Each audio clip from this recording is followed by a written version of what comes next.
What's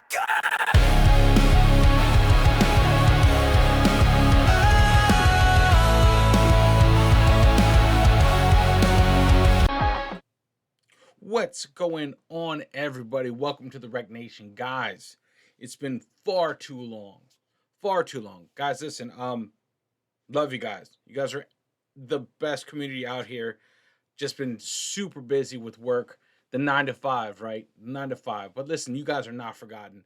We're coming in hot with another one of the Fat Electricians videos. One I haven't had the time to check out. This is America's Savage Submarine Commander, Mush Morton, and the USS Wahoo. Wahoo?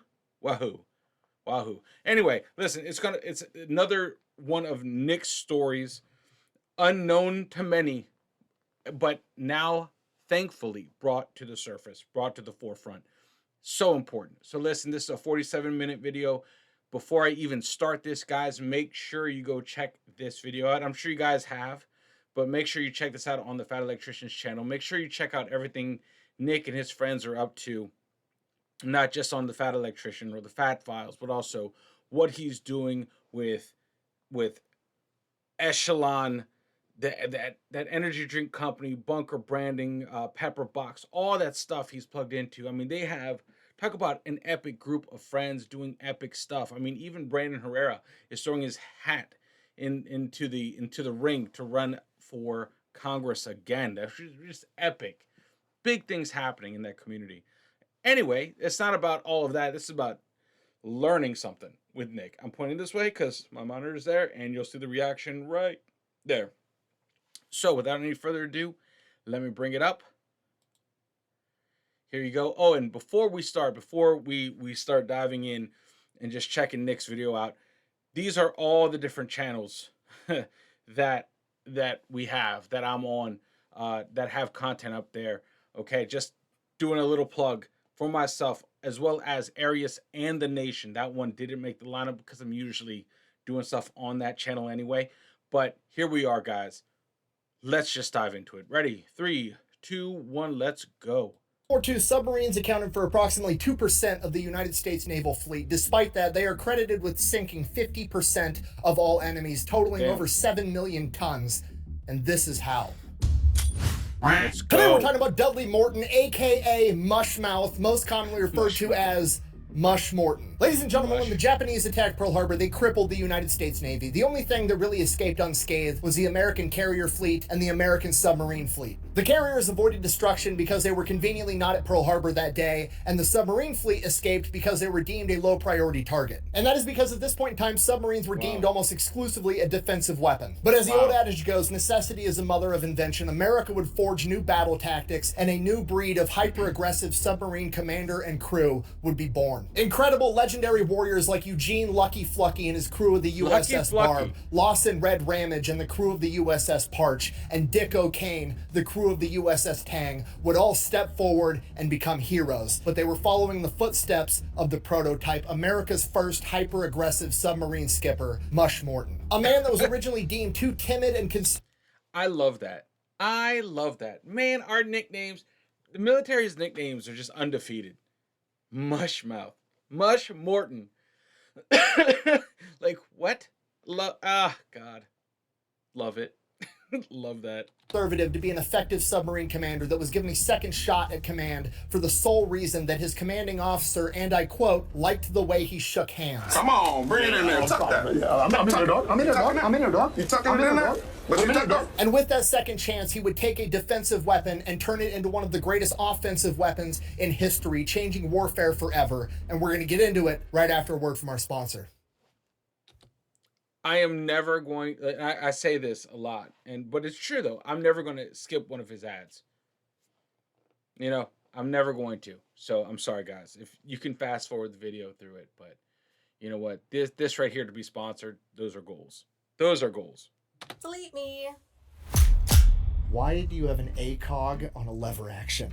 Nick, there's rabbits and deer in my garden. All right, that explains the ACOG. Why does it have a suppressor? The boys are napping. I mean, I guess that makes sense. This video is brought to you by Delete Me. All right, here's the deal. Super simple, straightforward business model. You give them money, they turn around and make sure the data brokers on the internet aren't selling your personal information. What does that even mean? Okay, here's the entire internet and every free service on the planet inside of a nutshell. Okay, there's a saying, if you're not paying for the product, you are the product. What that means is pretty much anything on the internet that you use, that's a service, whether that be Google, Facebook, Instagram, Snapchat, all of it. Okay, it's all an app. So one of two things is happening. They're either going to feed you ads, and that's how that company makes money since their service is free, or they're going to collect your personal information, then turn around and sell it to data brokers on the internet, and then they're going to turn around and sell it to whoever buys it, and next thing you know, you're getting 17,000 robocalls every single day. And that's where Delete Me comes in. They will look through all the major data brokers and find the ones that are selling your personal information and submit opt-out requests on your behalf, and then they are legally obligated to comply. And then they'll continue to monitor these data brokers, and if they get your information again, Delete Me will submit an opt-out request again. Basically, you're paying Delete Me to get rid of all the downsides of all of the free stuff on the internet, which I think is absolutely worth it. If you want to check them out, I'll have a link and a discount code down below. Let's get back to the video. Let's do it.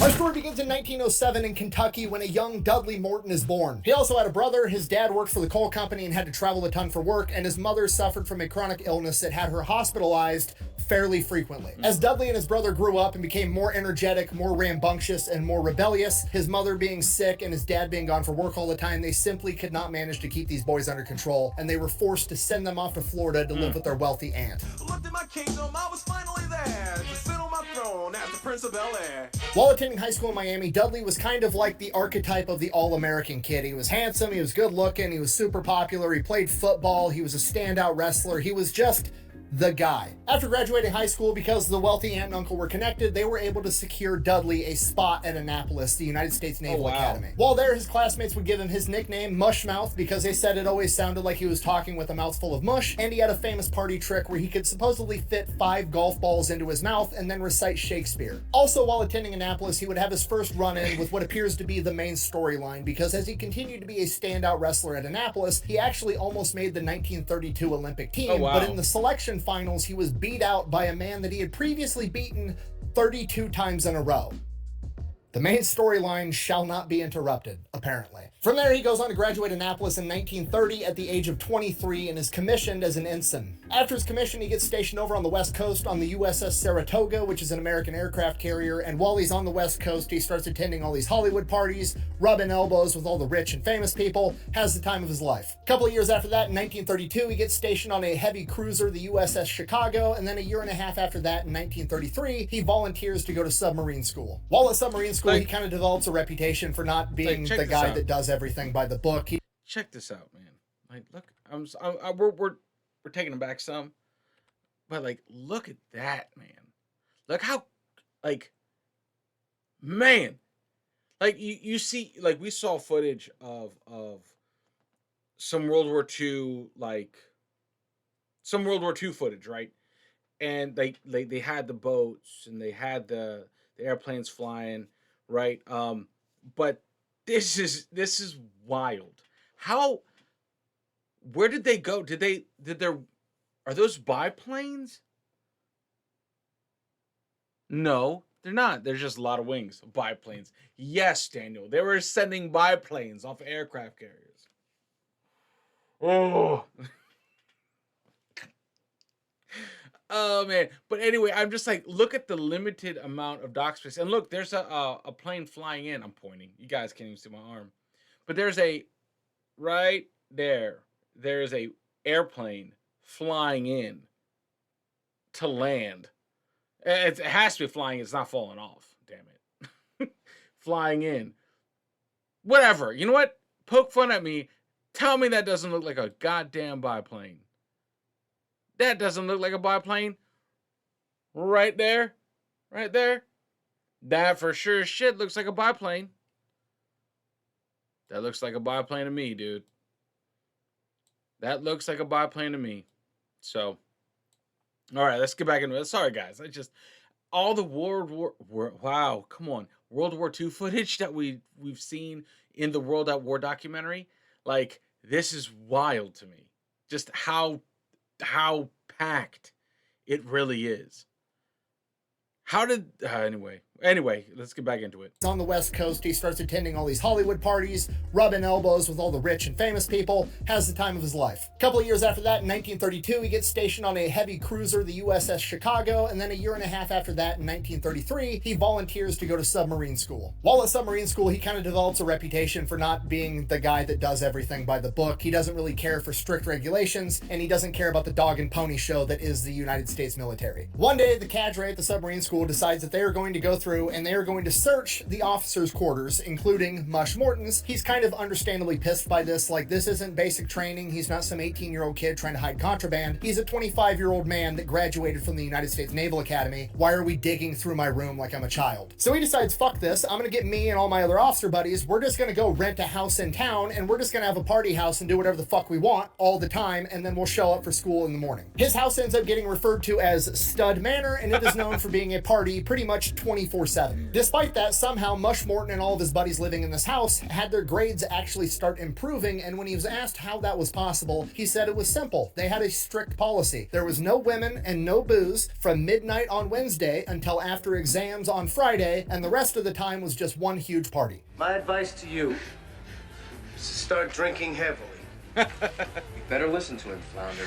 He's in pre-med. So he graduates from submarine school, ends up getting stationed on an S-37 submarine over in Manila. While he's over there, he ends up meeting an art student that's on vacation from Chicago. They end up getting married. Her name is Harriet Nelson. Then in 1939, at the age of 32, Mush Morton becomes the executive officer of the USS Fairfax, an old World War I era submarine. If you don't know, executive officer is the second in command. Okay. In addition to that, in the same year, 1939, Mush Morton and Harriet have their first kid, Douglas. Then in 1940, Mush Morton is given command of a submarine, the USS R5. It's this little tiny old sub from like 1918. Shortly after that, in 1941, Mush and Harriet would have their second child, their first daughter, Edwina. Then on December 7th, 1941, the Japanese attack Pearl Harbor, and America is now at war with Imperial Japan and Nazi Germany. Shortly after that, Mush Morton and the USS R5 get their first chance to engage the enemy. They're over in the Atlantic and they spot a German U-boat that has been devastating American supply lines. Now, the important context here is this is a new era German U-boat. This is one of the most sophisticated submarines on the planet, and the USS R5 under the command of Mush Morton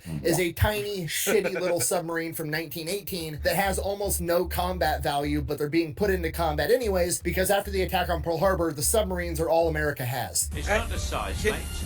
It's how you use it. Can you But think Mush about Morton's gonna that? do the- Like, can you think about that? Like, what a military thing.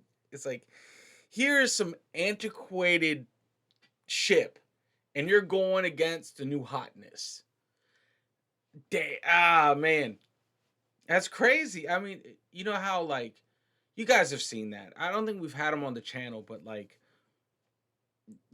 a breakdown of the military and the military's capabilities. Like, okay, they have this many submarines, but these submarines are from like, they're like the 1980s class tech on those subs, you know? And I'm just thinking, like, even then, like, that's nuts. That's nuts. Like that right there, what Germany had was like the super subs, and we had pretty much the Model T with like extra buckets just in case shit was going down. They had like the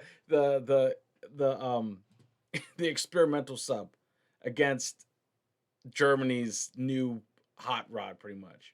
Best he can with what he's got. So he sneaks up on the German U-boat, gets within 4,000 yards, fires 4 torpedoes. All 4 of them are misses, and he orders the sub to dive underwater to try to escape this German U-boat because there's no way it's going to be able to engage in direct combat. Later, Mush Morton would heavily be criticized for not trying to chase down that German U-boat and sink it, but again, he's in the USS R5. He's completely outmatched and outgunned. Why would you chase down your own ass whooping? So Mush thinks he made the right decision, but a lot of the other officers are thinking maybe he's too timid, he's too conservative, maybe he's even a coward. Regardless of what those other officers think, his chain of command is like, okay, fine, fair argument. So, if you want a modern sub, we're going to give you a promotion to lieutenant commander, and then we're going to send you back off to school so you can study war tactics and actually learn how to engage the enemy. So that's exactly what he does. While he's at this school learning to be the commander of a modern sub, he hates pretty much everything they teach. They're essentially teaching these guys to use submarines as a defensive scout, right? They just want the submarine to go out there and kind of like spy on people, and if they get an opportunity to fire a torpedo where it's it's like guaranteed 100% safe, they can go ahead and fire a torpedo and then sink back down and get away. But Mush Morton is like,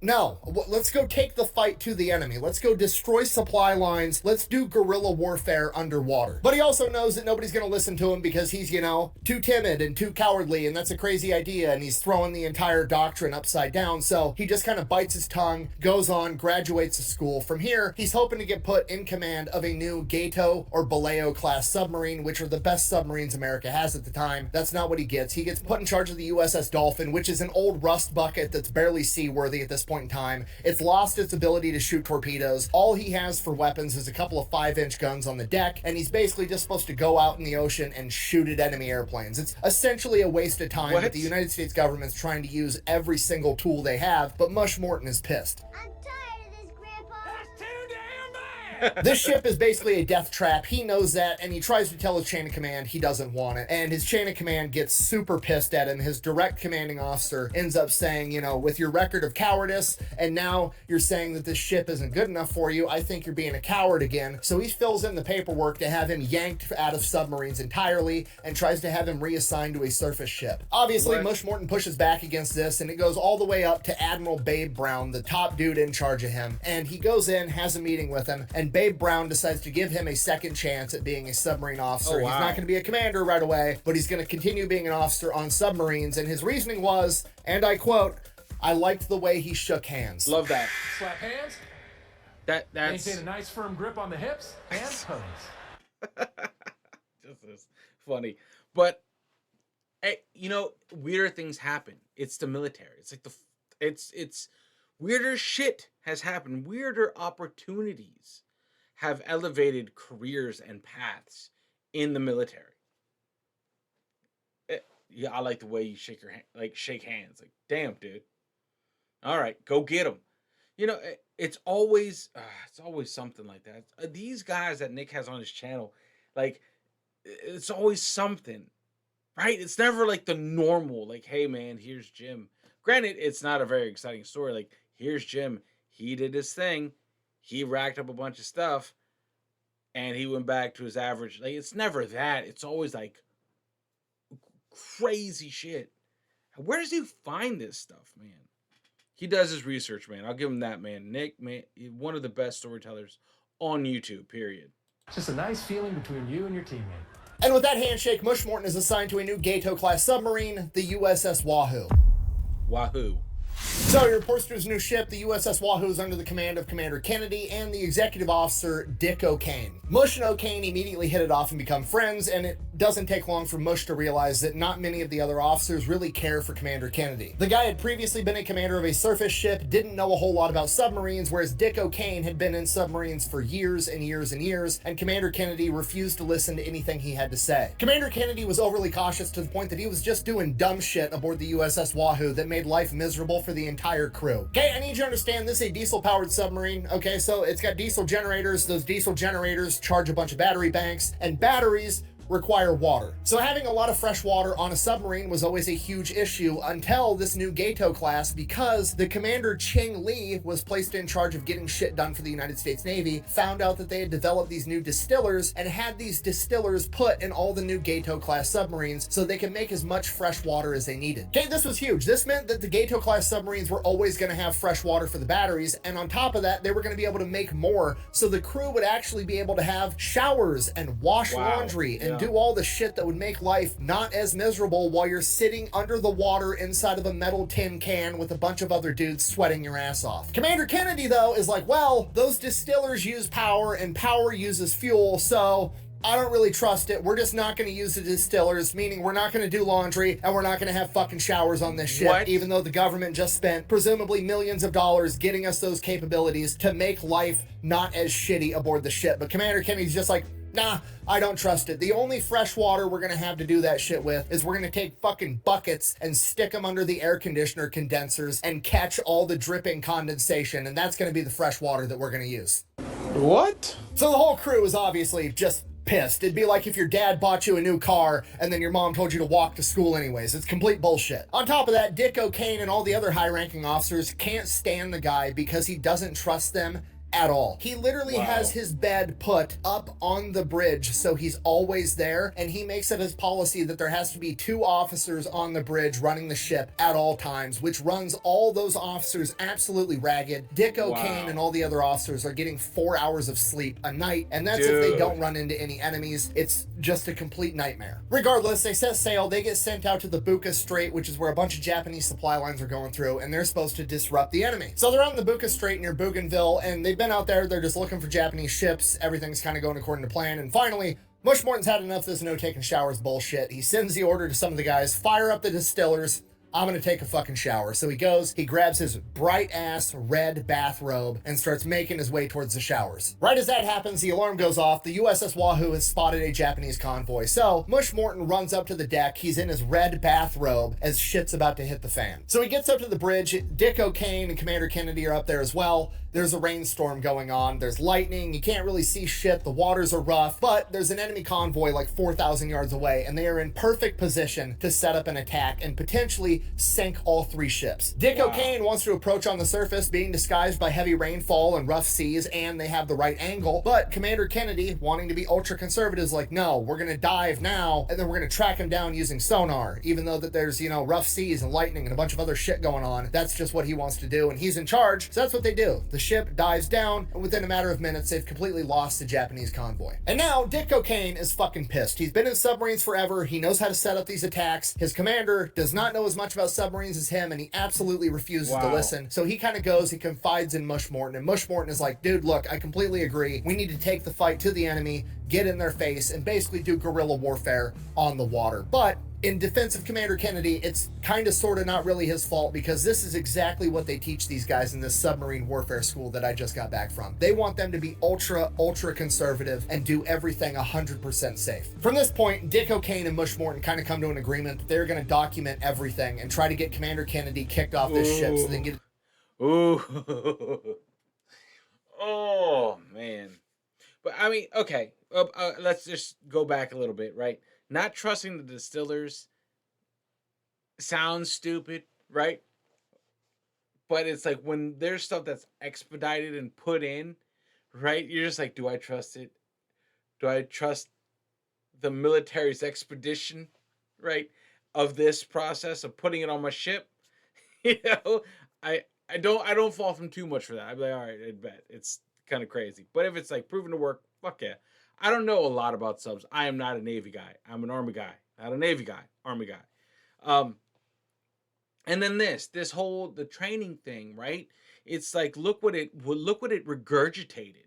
It's like not outside of the box thinkers, just straight up just doctrine regurgitators. Like no one's writing new. You got to have people out there on the cusp, on the brink, on the fringe, rewriting some tactics, because yes, some will fail, but some will win and prove effective, very effective, and you have to document that to increase your knowledge, your approaches on certain things. That's just how it is.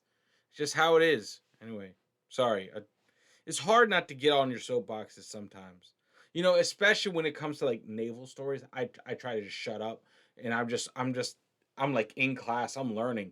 Nick is my history teacher for 99.99999% of these reactions we have, because I've never heard of this stuff. But especially the Navy stuff, I was like, that's out of my depth. I don't understand. I understand how the military machine works and is dysfunctional. You know, at the same time, I get that, but yeah.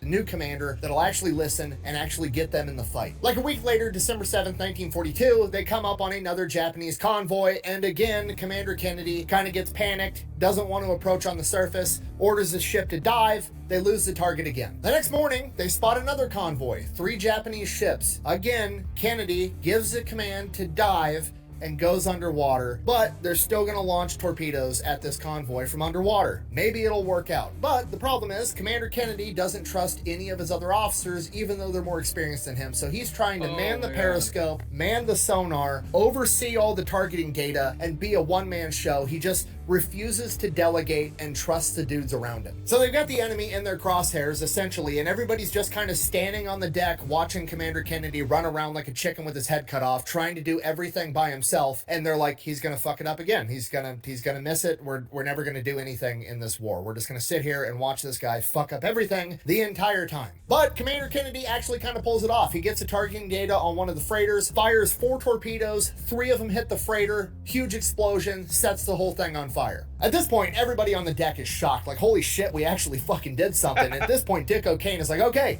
fucking grab the next ship. There's 3 of them, let's fire at the next one. And Commander Kennedy's like, no, dive deeper. And then they just kind of sit there, let the destroyer come, drop depth charges, trying to take them out. Now the whole submarine's getting fucking rocked. They're not fighting back, and it's just like, okay, well, at least he did something, I guess. They survived the depth charges from the destroyer. Dick O'Kane and Mush Morton are like, okay, cool, let's fucking set up another run and go sink another one of the ships, and then maybe we can take out this entire convoy. And he's like, nope, that's too risky, let's fucking leave. So they dip out. A couple days later, they come up on another Japanese ship. Commander Kennedy opts to dive and sneak up to it underwater.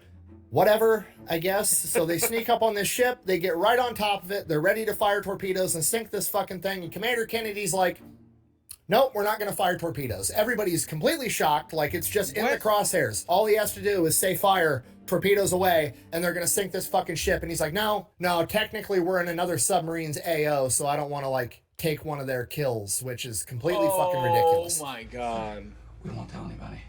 What difference does it make? We have a perfect shot. Just let us take it. At this point, Dick O'Kane is fucking furious, and Mush Morton can tell that Dick O'Kane is actually about to go punch the skipper, have mutiny, and try to take over the ship. And Mush Morton just kind of like gives him the signal, like, just fucking calm down. We'll take care of this. I got it. So Dick O'Kane chills for a minute, and they just keep going forward. From here, they go back, they make port, they do the whole mission debrief, the whole 9 yards. Commander Kennedy goes into his boss and is like, things went good, we went out, we sunk a ship, it was a good war patrol, huge success, great job. Then he leaves, and then Dick O'Kane and Mush Morton go into his office, and they're like, how do you guys think it went? They're like, yeah, we sunk a ship, we could have sank fucking 10 ships. When asked directly by the Admiral what he thought of Commander Kennedy, Mush Morton responded, and I quote, this man is a yellow-bellied son of a bitch and should be relieved of command. The entire room goes silent. Commander Kennedy gets relieved of command, and now Mush Morton is the commander of the USS Wahoo at 34 years old. Also, while this is going on, Mush Morton and the rest of the crew are catching up on all the news that's been going on while they've been off on this war patrol, and they're finding out about all the atrocities the Japanese are committing in the Philippines, Manila, all over the Pacific theater, how they're killing Americans, how they're torturing innocent civilians, and a hatred for the Japanese grows inside of all of them, especially Mush Morton. And that's partly because he was stationed in Manila for a while. He loved that city, he loved the people there, and now they're under Japanese control and they're being tortured. In addition to that, they received word that Dick O'Kane's former submarine, the USS Argonaut, had been sunk with all 110 men on board. And now he wants revenge too, and under Mush Morton, he's gonna get it.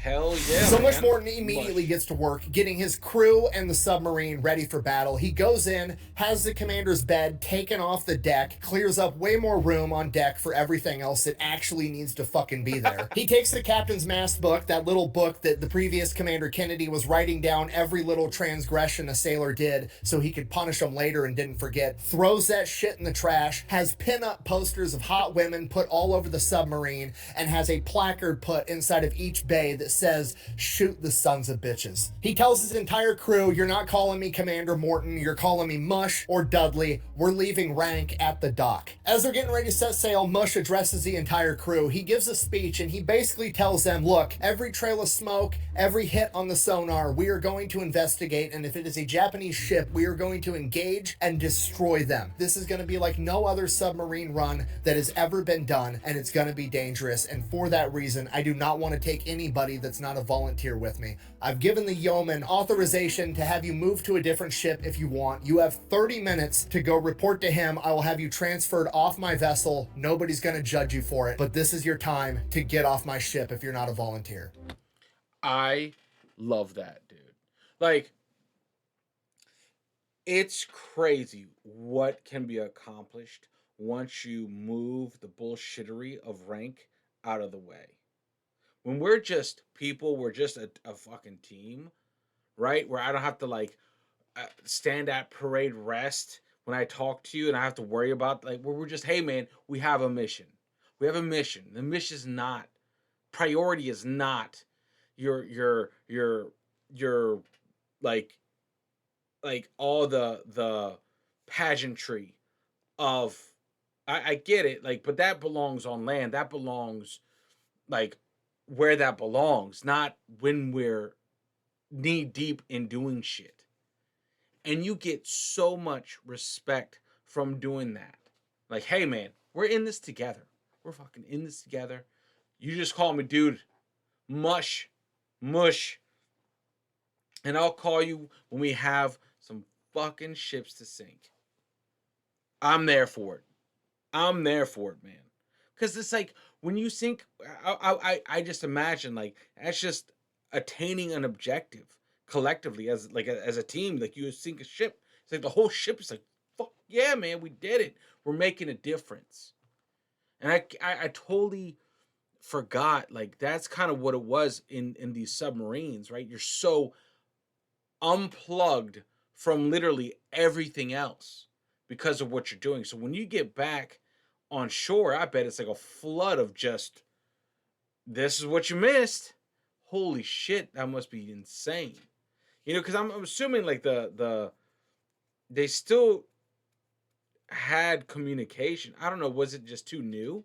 Not communication, guys. You know what I mean? Like I just don't know how the subs communicated with each other at that time. Was it new? Like, did they pull up next to each other? Like, hey, bro. Like, I don't know how that worked. So just radio silence, radio frequencies when they surfaced. But I don't think submarines would do that, because their whole thing is to be secretive and off radar. So I will help you bear this burden. yes. You have my sword. And you have my bow.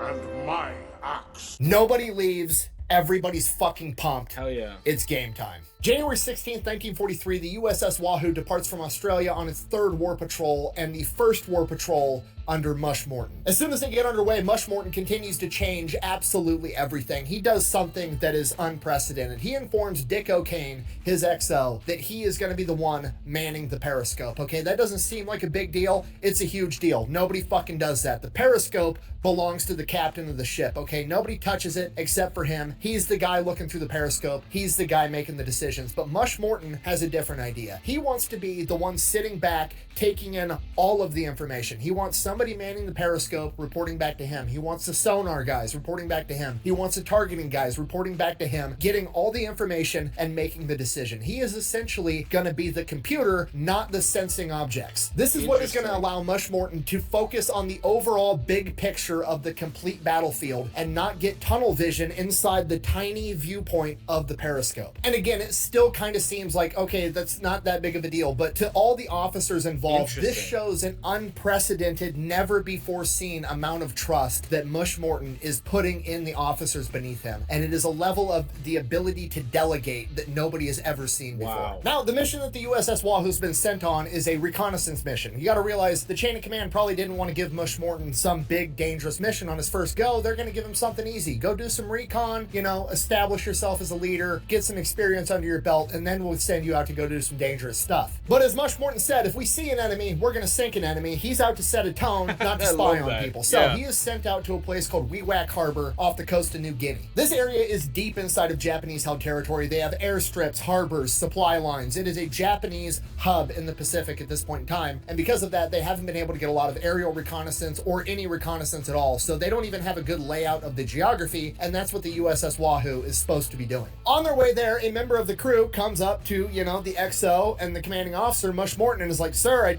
this is going to sound dumb, but I think I have something that might help us. This crew member, while they were in Australia on leave, had went out and purchased a children's geography book, like an atlas, and he was going to take it back home and give it to his kids as a souvenir. And inside of this atlas, there was pretty detailed maps of Wewak Harbor. And they were actually, like, significantly better, more detailed, and showed islands that the U.S. military maps didn't even have on them. So now, Mush Morton finds a guy in his crew that was an amateur photographer that has some experience with this type of stuff and gets him to be able to project the the two maps over each other and get them to scale, and recreates a new, more detailed, more accurate map of Wewak Harbor. And just like that, mission accomplished. That was the whole objective that they were being sent out to go do, and they're already done. Side quest, let's go fuck shit up. January 24th, 1943, the USS Wahoo sails straight into Wewak Harbor, gets within 30 miles of a Japanese airstrip, on the surface traveling 20 knots. They're not even submerged. Now, to the crew, this seems crazy. Like, okay, we had Commander Kennedy that was way too conservative, and now this guy's a complete 180, and he's being a little bit reckless. But Mush Morton realizes that the water here is so shallow, they're only going to be able to dive to 90 feet. So even if they were submerged and an aircraft flies over, they're still going to be able to see the submarine under the water. So there's no point in traveling at 3 knots when you could be traveling at 20 knots if you're visible either way. So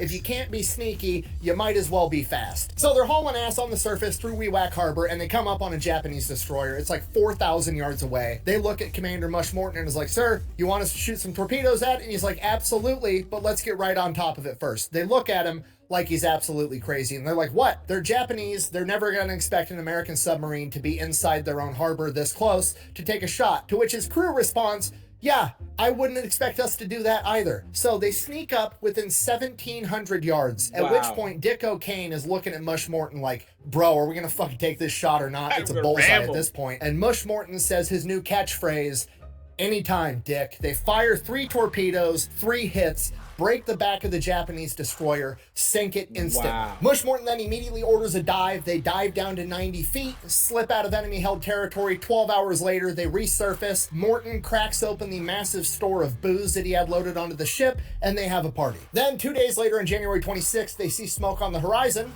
Better go investigate what's going on there. So they chase him down. They see a Japanese ship. They dive to periscope depth. They start maneuvering into position, and it's actually 3 Japanese ships in a convoy. It's 2 Japanese freighters and a large transport called the Boyu Maru with no escort. This is a perfect target. Dick O'Kane gets lined up on the first freighter. Mush Morton hits him with the Anytime Dick. They fire 2 torpedoes, immediately pivot, fire 2 more torpedoes at the other freighter. The first freighter gets hit with both torpedoes, starts sinking immediately. The second freighter gets hit with 1 torpedo. The other torpedo misses. Now, with the second freighter only hit with 1 torpedo, it's not enough to actually sink this ship, but it slows it down. But the freighter does something unexpected. It turns directly towards the USS Wahoo. It's going to try to ram the sub and cut it in half. Mush Morton doesn't panic. He just grins and says, and I quote, "Shoot that son of a bitch down the throat." Okay, this is unprecedented, because a down the throat shot is when you're shooting straight on at a ship. Okay, the ships are arched in the water like this. You have to hit a dead ass bullseye, because if you don't hit it right at the front, it's going to glance off the side and the torpedo's not going to explode and hurt the ship. So this is a low probability maneuver, but this is Mush Morton and Dick O'Kane. As the USS Wahoo's maneuvering to line up this perfect shot, one of the crew members accidentally fires one of the torpedoes prematurely. The Boyu Maru, not the freighter, the transport, sees this coming towards it and veers out of the way for fear that it's coming for it instead. And this exposes the Boyu Maru's entire broadside, at which point Mush Morton and Dick O'Kane are like, "Fire 2 more right at the broadside of that big-ass transport." Fire 2 torpedoes, 2 hits, cripples the Boyu Maru. It's going down now too. Problem, we still got this slow-ass freighter coming to cut us in half. So Wahoo lines up this shot again, fires 2 torpedoes at this freighter right down the throat. One of the torpedoes detonates early, and the other torpedo is a direct hit but doesn't fucking detonate. Mush Morton and the Wahoo have just had their first run-in with the infamous Mark 14 torpedo, which in early World War II absolutely fucking sucked. They were going off too early. They weren't going off at all. They were a pile of shit. Mush Morton gives the command. They dive as fast as possible to 100 feet, and the freighter drives right over the top of them and keeps going, trying to get away, traveling at like 3 knots. I missed you, mama. Speed, Ricky Bobby, back! What are those things? The Wahoo resurfaces, but the batteries are drained. They're not going to be able to catch this freighter, so the Wahoo turns its attention to the crippled Boyu Maru, the huge transport, fires 2 more torpedoes. Another one's a dud. The other one detonates right below the smokestack.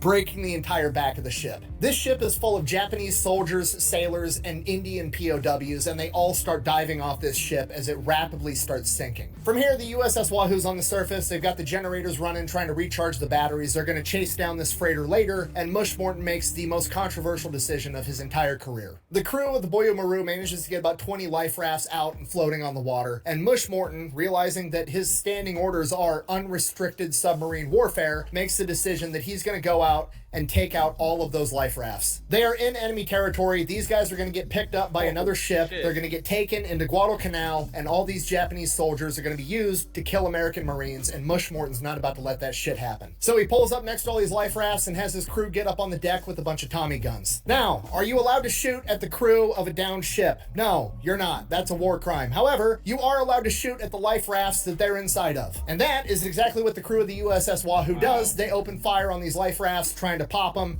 dismantle them, and that way these guys are going to be lost at sea. But the people on the life rafts start returning fire, at which point they're now enemy combatants and they're fair game too. Now, the extremely Oh my God. That's a tough one. But whatever. When you see red, right?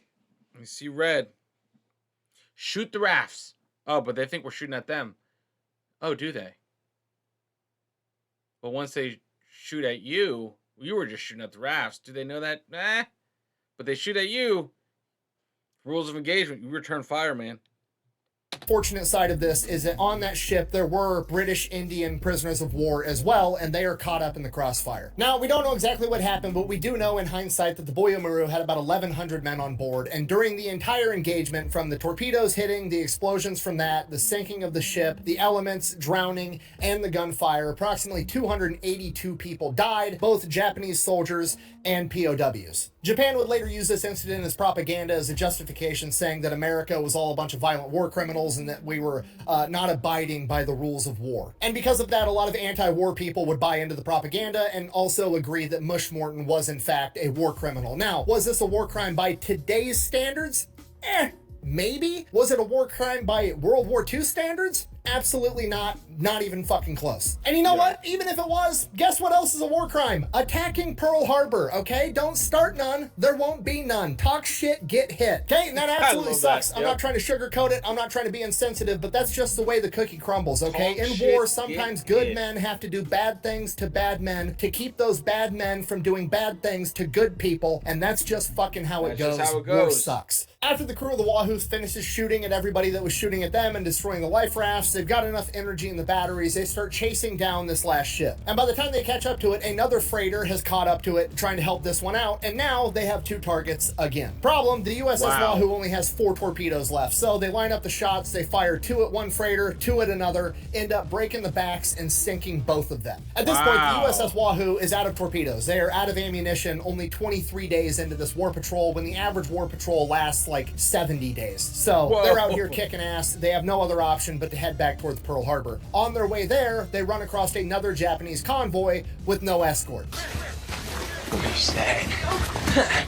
What is that? Now you gotta realize at this point, this is the most successful war patrol in American history, all right? They went out, they sank 5 ships in 23 days, and they're out of ammo. Might as well put a cherry on top, right? So he comes up with a plan. They're gonna rush into this convoy, force them to scatter. He's gonna pick off the slowest one, and they're just gonna track it down and fire the 5-inch deck guns at it till they sink that one too, trying to make their total 6 ships in one war patrol. And the plan starts to work. They go in, convoy breaks up just like Mush Morton thought it would. He picks off the slowest one, starts chasing them down, firing the 5-inch guns. He's gonna sink this ship with the 5-inch guns. And then 10 minutes into firing with the 5-inch guns on this ship, a Japanese destroyer shows up, and they have no way of fighting a Japanese destroyer at this point, so they are forced to submerge and run. So they head back to Pearl. They sail into the harbor on February 7th, 1943 with a gigantic broom on top of the ship near the flag, symbolizing a clean sweep. They had sunk, or they believe they had sunk, every Japanese ship that they came across. crossed. Okay, this is huge. This is unprecedented. At this point in time, 1943, it's early in the war. America in the Pacific has just taken L after L, ass whooping after ass whooping. There's been no good news coming out of the Pacific. And then here comes the USS Wahoo sailing in, symbolizing a clean sweep with the most successful submarine war patrol of all time. Despite the fact that the submarines are literally called the Silent Service and we don't usually talk about them, they are basically forced to push this out as headline news for propaganda purposes to show that the Americans are doing something on the Pacific. Wow. And because of this, Mush Morton and the USS Wahoo become famous almost overnight. Mush Morton and the crew are actually allowed to give interviews to the journalists and take pictures of the USS Wahoo, which is absolutely unprecedented for submarines at this point in time or in general. On top of that, Mush Morton gets awarded the U.S. Navy Cross and the Army Distinguished Service Cross, both of which are the second highest award in each branch, seconded only to the Medal of Honor. And the USS Wahoo receives a Presidential Unit Citation.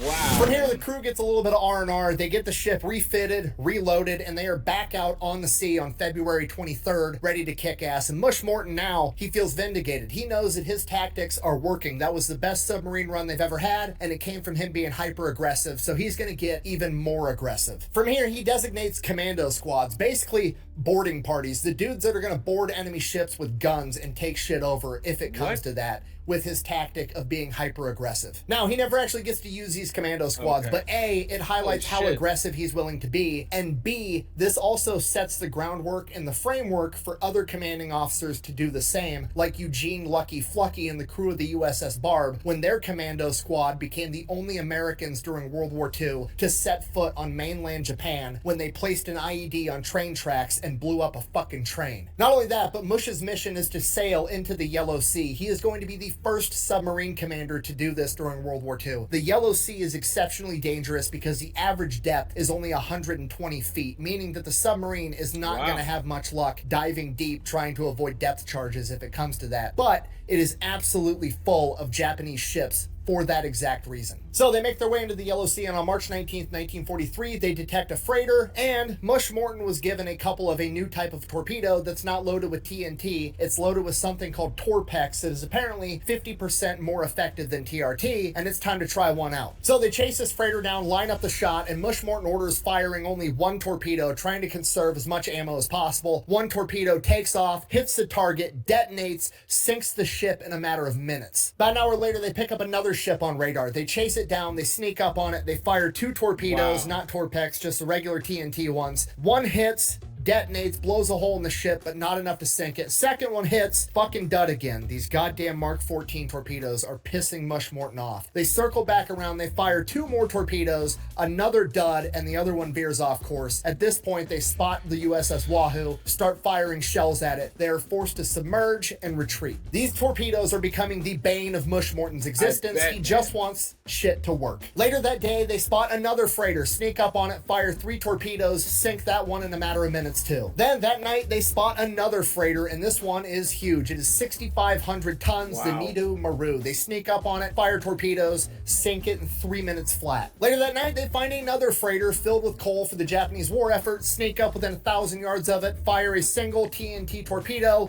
blow that one up as well, bringing their total to guaranteed 4, potentially 5 ships in a single day. Very next morning, March 24th, they come up on another freighter. They fire 3 torpedoes. 2 of them are duds. 1 veers off course. They swing the sub around. Mush Morton's pissed. These torpedoes aren't working. Fires 2 more torpedoes from the after tubes. One of them hits, dud, and then by this point the ship is already aware and they evade the 5th torpedo. By this point the ship starts firing on the USS Wahoo. They are forced to dive and evade it. They track it for a little while. Then once they think they're gone, they resurface, chase it back down again. They fire 3 more torpedoes. One of them is good and it hits and it blows up, breaks the back of this ship, sinks it in a matter of minutes. A couple hours later, they're in an area where their radar is being jammed, but they're just operating off a periscope and lookouts, and they end up spotting a Japanese ship off in the distance. They chase it down, fire 2 torpedoes.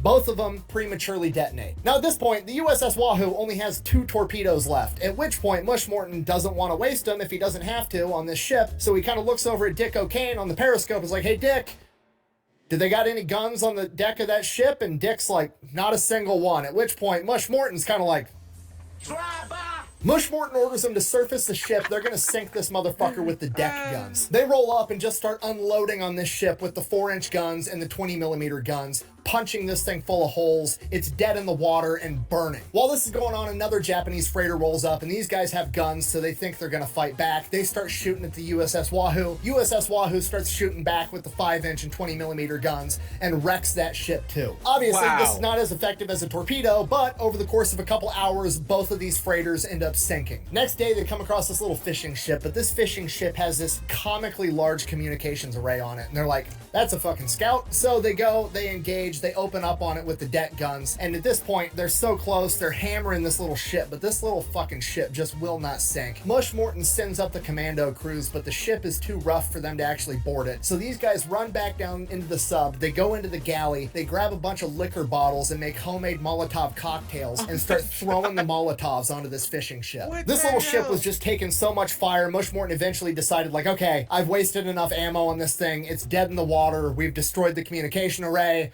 we're just gonna move on. 3 days later, they come across 2 more little ships. They open up with gunfire. They spend over 500 rounds on these 2 little boats, and they just won't sink, but they're dead in the water and they're burning, so they move on again. That night, they're almost out of ammo for the deck guns. They've only got 2 torpedoes left, and they're figuring, okay, we're probably just gonna head back to Pearl Harbor, get some more ammunition. And then at 3 o'clock in the morning, they pick up a freighter on the radar. They track it till dawn. That morning, they line up their shot, fire their last 2 torpedoes, and sink that ship too. From here, they make their way back to port. They signal to Pearl Harbor their tally that they have wrecked or sank 9 enemy vessels, to which Pearl Harbor replies, congratulations, the Japanese think that there is an entire wolf pack operating in the Yellow Sea. If you don't know, that means that the USS Wahoo just fucked up so many enemy ships that the Japanese think that there's an entire fleet of submarines operating in the Yellow Sea, not just Mush Morton and the USS Wahoo.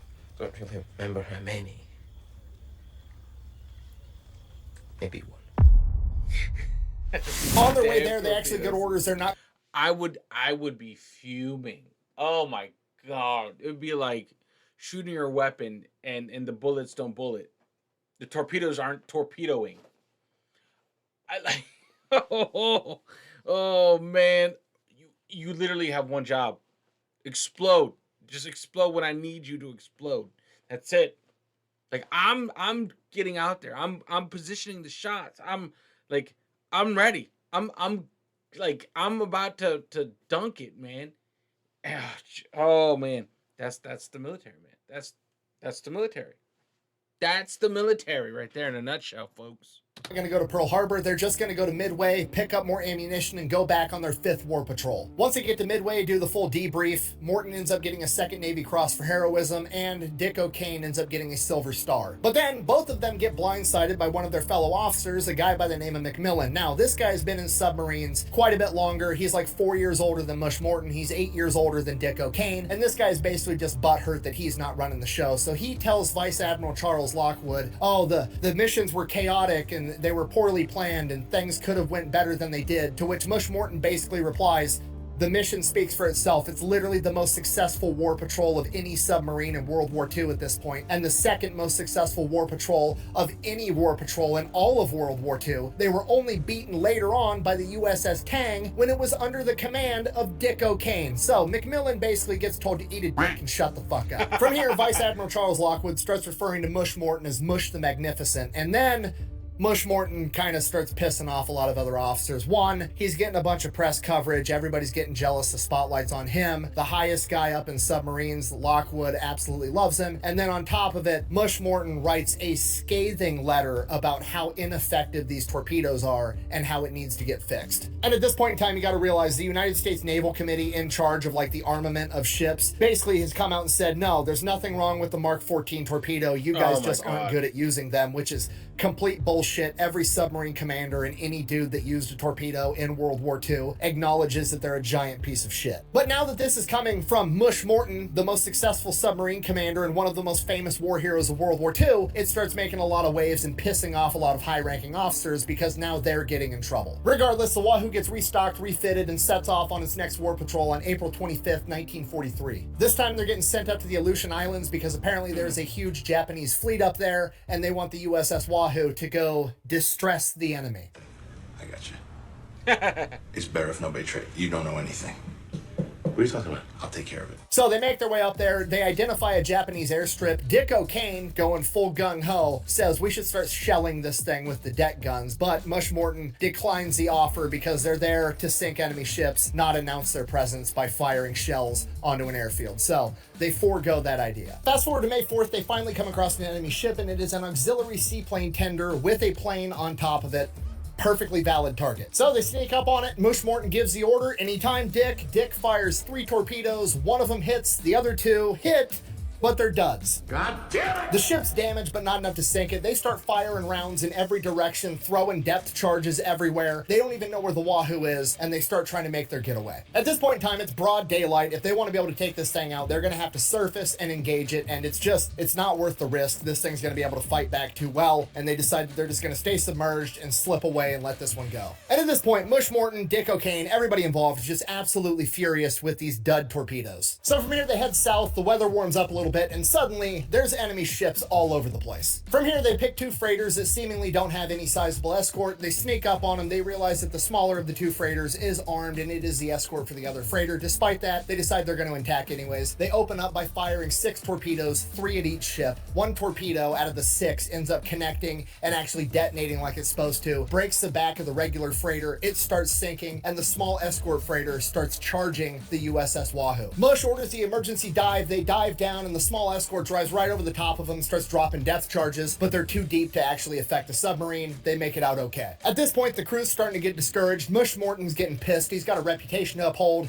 Every time he fires a torpedo, 75% of the time, it's a dud. So at this point, Mush Morton greenlights the idea. They're going to take apart the torpedoes. They're going to throw out the magnetic detonator, and they're just going to set these things to detonate on impact. From here, Mush Morton gives the crew a speech. I'm paraphrasing, but he essentially says, that's it. We're done sneaking around. We're going to get right up close to these guys and punch them in the goddamn teeth with these torpedoes set to impact. Yeah. Now the crew's getting fired up. They think they fixed the torpedo issue. Captain's not giving up. They're not giving up either. Sure enough, the next morning they spot 2 ships, 1 big-ass oil tanker and a freighter. They go to engage. They fire 6 torpedoes, 3 at each. The 3 fired at the tanker all detonate, blow this thing up, sink it in like under a minute. Out of the other 3, 1 hits, 1 detonates, but it snaps a spine, and that one sinks too. Both ships sink before the crew members can get out to take a picture. Bad news, they've got all kinds of shit popping up on the radar now. There's apparently a bunch of Japanese ships in the area, so they dive down as deep as they can to 300 feet and just try to wait it out. Now they know the Wahoo's in the area and they're willing to fight about it, so Morton has to change up his tactics, be a little bit more conservative. He's going to stay submerged during the day. He's only going to operate above the waterline during the night. At this point, they're running out of torpedoes, but they're trying to make the best of it. Then about a week later, on May 12th, they come across 2 more Japanese ships. They go ahead, they line up their shot. Mush Morton gives the order. Anytime Dick, they fire 4 torpedoes, 2 at each. First set of torpedoes both hit their target, but one of them's a dud. So that ship's injured. The second set fired at the other ship are both either misses or duds again. At this point, Mush Morton's pissed. He orders them to surface the ship. He's going to drive this torpedo right down this ship's throat. They line up their next shot above the ground. This is going to fix any depth issues, any targeting issues. They're going to fire this torpedo, sink this ship, and end this war patrol the right way. They fire the torpedo, direct hit. It's a fucking dud. Mush Morton orders the gun crews to go up. They're going to finish this ship off with the 4-inch guns and the 20 millimeters. As soon as they open the hatch, that other ship starts firing on the USS Wahoo, and Mush Morton makes the decision that that ship is not worth a single member of his crew. He orders them back in, and they dive down. At this point, all they can do is head back to port. That's exactly what they do. They sail into Pearl Harbor. They do not fly the broom this time. This was not a clean sweep. Mush Morton is absolutely pissed off with their performance, but Charles Lockwood, the commander, is actually pretty happy with it. By the metrics of all the other submarines that are going out right now, this is still a very successful war patrol, but Mush Morton's standards for him and his crew are just that much higher that he's not happy with it at all. Despite that, Mush Morton is issued... That's what you want, man. That's what you want. It's like, hey, man, we set this tone. You know, like, especially your crew. It's like, man, you know, even though it wasn't a good haul, right? You still did phenomenal, but you're just bad beat. The equipment you were using was subpar.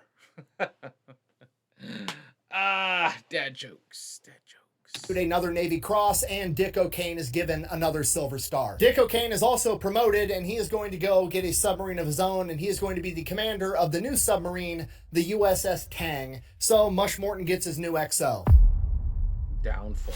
August Oh, no. 1943, the Wahoo sails into the Japanese Sea. Mush Morton wants to implement a new tactic. He wants to open up by firing only one torpedo at a time, as opposed to the standard volley of preferably 3, but at a minimum 2. He thinks that this is going to help him conserve ammo and sink more ships per war patrol. And the plan almost immediately proves to be a tremendous failure, not because necessarily it's a bad idea, but because the torpedoes fucking suck. Every time he fires a torpedo, it's either a miss or a dud, and he only fired one. After attempting to engage multiple ships and all the torpedoes being failures, he radios back to Pearl Harbor. Pearl Harbor tells him to come back. They end up offloading a bunch of the torpedoes for testing, and Charles Lockwood criticizes his technique, says you need to be firing at least 2, preferably 3 torpedoes, and then he loads the USS Wahoo with the new Mark 18 torpedo that's supposed to be more reliable. And with that, on September 9th, 1943, they take back off into the Sea of Japan, straight into the heart of enemy-held territory on an extremely dangerous mission. We don't know exactly what happened, but by October 5th, 1943, they would signal to Pearl that they had sank 3 ships in the La Perouse Strait. The La Perouse Strait at this time is an extremely dangerous area, heavily fortified by the Japanese, connecting the Japanese Sea to the Sea of Okhotsk. And unfortunately, that transmission on October 5th was the last transmission that the USS Wahoo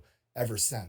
Oh, man. The USS Wahoo was supposed to send another check-in transmission on October 26th, but it never came. With that, Charles Lockwood dispatched planes and ships to check return routes, hoping to find the USS Wahoo disabled but still floating. But they never did. On November 9th, Admiral Lockwood was forced to make the announcement that Wahoo was a month late to its report time and presumed to be lost at sea with all hands. The USS Wahoo remained lost at sea until its wreckage was discovered in 2006. Wow. After examining the wreckage and comparing it to Japanese reports from that point in the war, it was determined that the USS Wahoo had sustained some type of mechanical failure or damage before the battle had actually begun, and it was leaking oil, and a Japanese plane managed to spot the oil leak, leading it directly to the silhouette of the submarine under the water. It took 60 depth charges and 40 bombs to sink the USS Wahoo and send it on its eternal patrol. Vice Admiral Lockwood blamed himself. He later wrote that he didn't think the Japanese were smart enough to catch Mush Morton and the USS Wahoo. Both Lockwood and Dick O'Kane spent the rest of their careers advocating that Mush Morton should be posthumously awarded the Medal of Honor. Unfortunately, due to the partially successful propaganda painting him as a war criminal, as well as him pissing off a bunch of high-ranking officers over his dissatisfaction with the torpedoes, that would never come to fruition. Dick O'Kane would go on to become the most successful submarine commander in U.S. history and the only man to outperform Mush Morton in a single war patrol. And he credited much of that success to everything he had learned under the command of Mush Morton, the man and the crew that rewrote the book on submarine warfare. Thanks for watching. Best way to support the channel is go buy some merch over at thefatelectrician.com. Quack bang out. Man, that's nuts. It's okay. American submariners don't die. They just stay on patrol. I'm not crying. This office is infected with onion cutting ninjas. Facts. Man, that's how it is, man. That's how it is, you know? It's damn. Well, look, guys. Let me just say this. That was phenomenal. And it just sucks that, like, your gear's fucked. Like, that, it just... Oh, man. Had the torpedoes been non-malfunctioning, had they gone well, had everything hit when it was shot, it could have just sent a different... It would have put the Wahoo on a different trajectory, right? It's unfortunate, man. It's like you can't win a battle, especially when that battle is against the gear you're in. You know, like there's nothing worse. There's nothing worse when, let's say, your rifle jams when you don't want it to. No, we never want it to. But let's say shit's messing up. It's just a bad day. Oh, man. Anyway, guys, I hope you enjoyed that. Thank you for just hanging out, watching this with me. You guys are absolute legends. You guys are legends. Slowly but surely, we are going to be uploading more to this channel steadily. I'm still trying to get the work-life balance, that 9 to 5, going back into it. It's demanding, but I'm here, guys. I haven't left. Just finally I was able to get something I wanted to do, which is put a video out here over on Rec Nation. You guys are legends. Make sure you unplug and do something legendary. Later, guys.